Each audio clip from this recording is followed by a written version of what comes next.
Yeah, viewers all over the world. For some of you that are seeing me for the first time, Bomu Ogbuefi Eze-Ana Ugochi tubelu na Oraifite ma mekpọọ m Akaji Ugo. Abụ m onye isi nchụaja na Ugochi tubelu na temple. Anyị na-agba afa mmiri emi dịkwazị ọrụ mmụọ dị iche iche. Abụkwazị m onye isi nchụaja na ọdịnala Restoration Evangelical Mission, bụrụ onye mgbasa ozi ọdịnala Igbo. So you can call me a priest or an evangelist, I will answer. My mission is to help people live better life. N'ụbọchị taa n'oge awa nke isiokwu anyị ji wee bịa bụ who is a priest and work of a priest. Ụkọ mmụọ. Ihe anyị na-akọwa bụ na enwere ndị bụ ndị intermediaries. Ndị a na-akpọ intermediaries, ọ ha ka a na-akpọ n'ọnụ oyibo priest. Ụfọdụ akpọ ha onye nchụaja. Ịma ọ bụ ịkpọ ha n'ọnụ na-agba ụkọ between mmadụ na mmụọ, ụkọ mmụọ. Anyị wee na-ekwu na ndị akpọrọ oku bụ ndị akpọrọ oku pụrụ nnukwute iche. Maka na ọkụkọ tụfịọ ọnụ ewere. Ndị a na-akpọ nnukwu ndị nchụaja bụ ndị a na-akwanyere nnukwute ugwu maka na ha nọ n'etiti agbata mmadụ na mmụọ. Ọ bụrụ na ị ga-eteta ihe amata ihe wee priest bụ na ihe bụ ọrụ wee priest na ihe ị kwesịrị iji wee na-akwanyere priest ugwu, maka na ọrụ ọ na-alụ abụrụ onye chọọ, ọrụ ọ na-alụ abụrụ onye akpọrọ onwe, mana onye akpọrọ ọrụ in a priest bụ onye selected among the best ka eseletịrị ya ka o wee na-agbanya bụ ụkọ. Gwakwazie gị ọrụ dịrị priest na ihe priest kwesịrị ịdị eme na ihe kpatara iji kwesị inwe a priest. Ọ dị very important. Ị ga-enwerịrị a priest ọrụ na-ekwuru gị na mmadụ, na-ekwuru gị na mmụọ. Before anyị agaba n'ihu n'anya m nkụzi anyị ji wee bịa taa, gịnị ka anyị na-ekwu maka ya? Echefuna na anyị nọ na month of July. Our group rituals in the temple for the month is still ongoing. We started this group rituals over 3 years now. We have massive testimonies. But as you all know, in the temple, I had a show testimonies on social media, more than Eze-Okwu TV, but not necessary. But yet, not a while over the kid, that I actually when you could be kept. They show to go to the temple, Chuaja, go for Kubiokunis in the national lie all over the world. The friends of the temple, the children of the temple, members of the Restoration Evangelical Mission, and the consecrated group. I got you the Yabat. Well, was he passing from why get a military pay loma, Bagotan temple, Chuaja to entities of powers, not a temple. Mekwaise Saraka would eventually wave the Saraka Hamadu. I can tell you the kid and I actually one net to Wakwacha, Makanaja carried all. Get a cat Nekumaki. I can go while again. Ini Waliki so lie and Ajana Chuni. I'm not interested. Chat am na WhatsApp, forward where 3 prayer requests. I wasn't got that details, I did it for you in order to make token donation to the account number. WhatsApp number is 0805 78 37672 or 0813 8243 871. In a screen gig of numbers in Dampon. Now, Kuzai is better, very short. Can't you? I want to put Daga Tonabo Makahaga Motaran Kuzita. It's your quiet that, bro. Only ever a priest. Can you have always a priest? When I check while gave away, here Basaro priest, I brought a Cobidon. Here Basaro come only in Chuaja, I brought a Cobidon. All the work from time immemorial, over to Chihuahua, no more was where the war or was ready. Yes, now again, when it intermediary. Then I do not do very little on Wadum. Domina wouldn't care. Or a Hindu, the Hinduism, Shintoism, Ndesha. Ha will onye Nochitanya intermediary. Even Hindus, how were they about Hindu priest? Yes, Shintoism were their own priest. Oh, but all other no one wouldn't care. They wouldn't die the Tisana, wouldn't care, Dana about Imam. Nduka wouldn't care, Dana about priest. Yeah, priest, yeah, no, no evil. But they took a case you go when they are disciple. When they are apostle. Yes, when they are spiritual head. Then, double than about so many things. Mana, why one number as no, Manako or Grove. Money head each. No for Raka. I don't want here. Priest Abraka Joffo. A priest is higher than Aka Joffo. A priest is higher than Akajiofo. A priest is higher than Akajiofo. A priest is higher than Dibia. Yes, Dibia were a wise one, and when they can consult. Manobro Mary a priest. And we don't do priest by nature. From Baborook, Aboraka, Abroye priest. And we're always Messiah between more Nandi Minkia. Wapagi, there were the priests, no Wadum. Now, Brody teacher, yet don't get each teacher. Now, there's 10 days of water. Where you have Brudum on the no. Or there were priests. A priest to Bonya Wow, we don't have fun near excellent for a reason. Cobronya gonna walk on the titi, Umumo Chuku, Namado. For a reason. And there were so many things that are common between the priests. However, what the priest will deviate from the calling, yeah. So he needed for a priest abroad criticism. He needed for a priest is prayers. However, because although he was a priest, abroad naturally gifted, he a priest. A malo the priest abo okwadienu. A priest nwere ihe ọ na-asọ dị iche. A priest onye were onwe eti on the line. A priest not like a savior. Onye nwere ike iti onwe si Chukwu okike.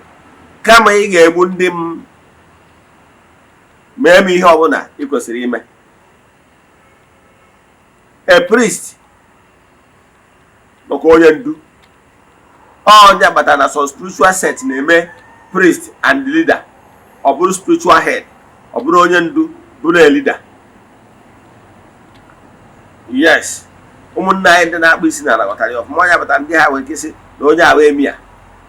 Emia wụ physical head, leader and spiritual head. So etu a ka ọ dịkwa n'okpere dị iche iche. O nwere okpere ndị ọdọ mekarị nke ha like that. A priest bụ onye bụ nye abụ onye na-anata mmụọ ozi. Ọ nata mmụọ ozi ọ pasịa ndị mmadụ n'afa ndị ya. Ọ na-alụ n'afa mmadụ dum. Enwere ha n'okpere dị iche iche. Yes, enwere ha n'okpere dị iche iche.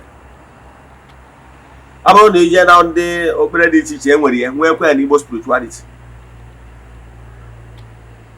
Ọ bụrụ na ụmụnne anyị ndị bụ ndị kist ndị kanka asị na Mahanta.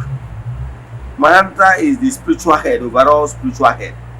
Ọ bụrụ na Igbo spirituality enwere ike ịkpụ ya high priest or high chief priest. Ọ bụ nnukwute onye ụkọ mmụọ. Ịghọtara ya? To ndị nọ nda the altar ọ na-elekọta anya. Etu a ka ọ dịkwa n'okpere dị iche iche. Ịghọtara ya? Ijekwa na ọgwụ na Hindu, ijekwa nwe ndị asụ na onye awe eguru. Ịghọtara ya? Na in the priesthood altar ọ nọ na ya.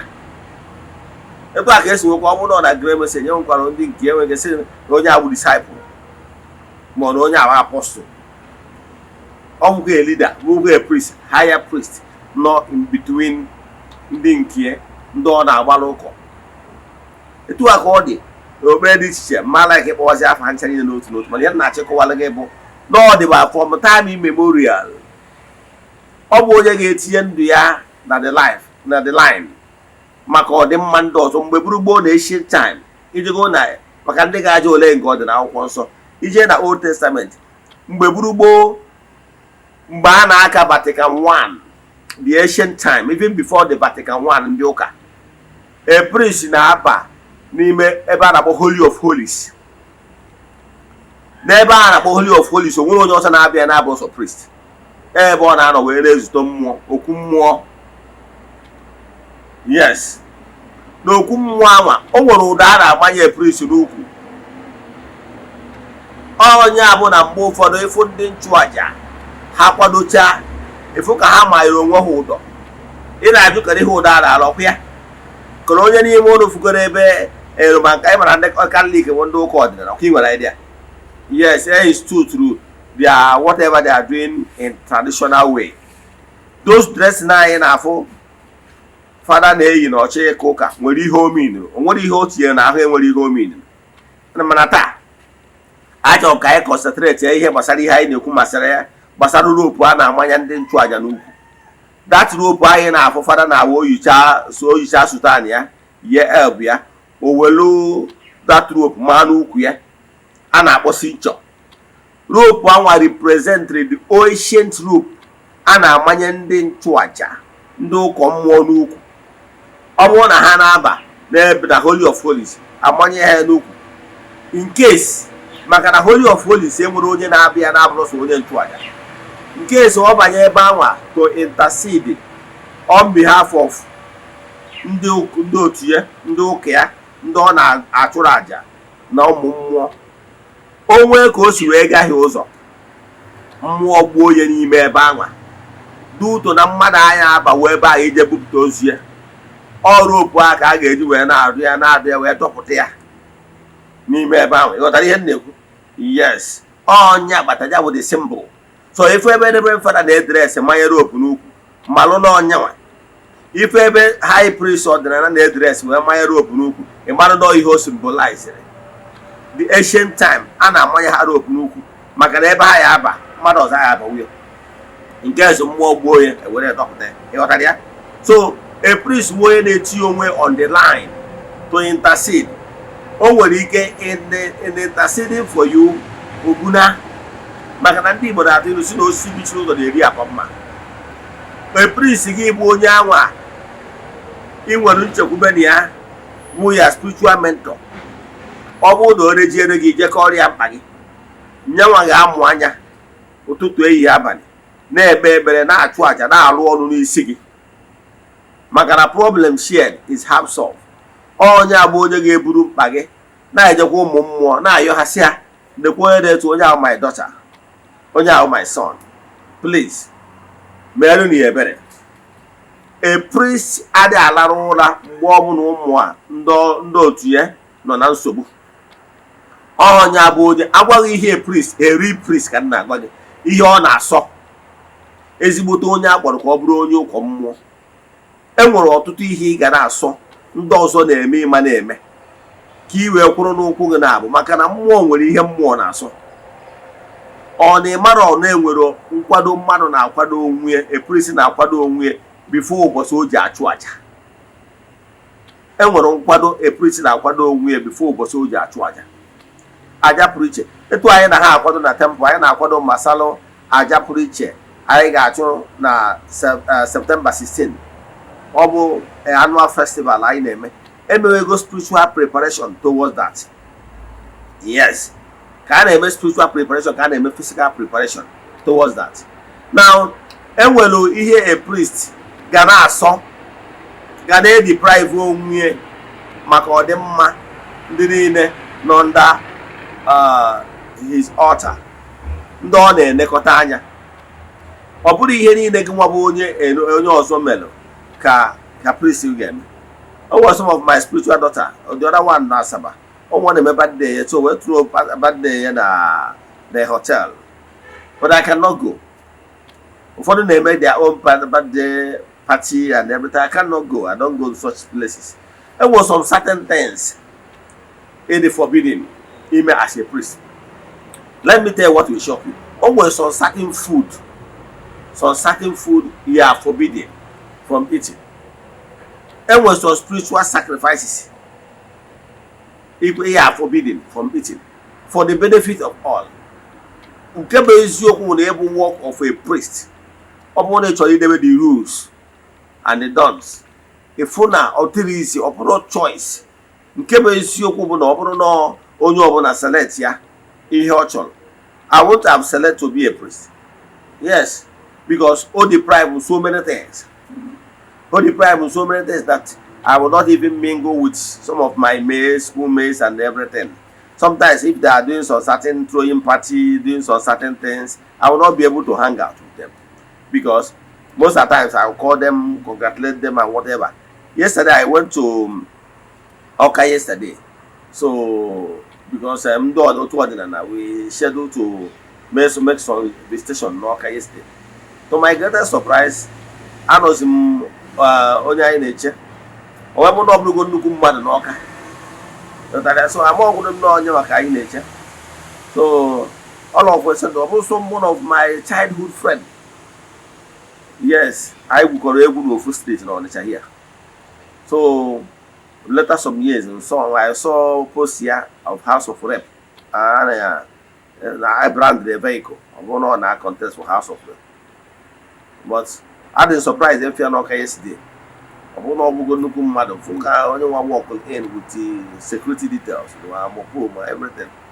I was like, Objection I even done the reception. I was like, after greeting was now you be this. So that is life.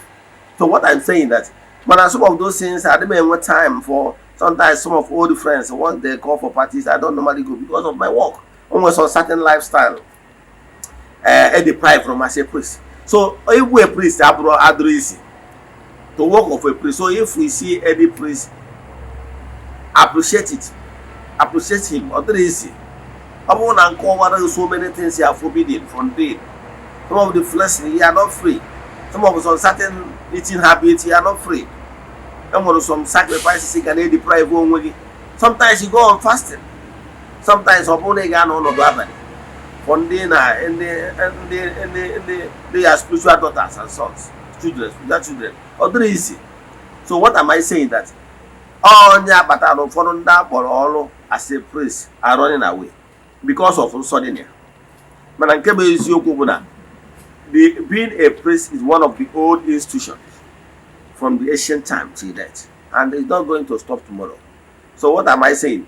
You must have a priest, for the spiritual director, a mentor that you always follow upon, that always shoulder your problems, always present your problems to the gods. Can we say ever? In one to Yunan Kuzia, Mobilation, Kabalaga family, chat me on WhatsApp 0805 7837 0813 8243 871. In the screen, they have numbers in down below. May the blessing of Chukwuka Premier in the beauty all. May you be protected, may you be favored. See you tomorrow, no one case. If one way brother, you are trying. I know you woman.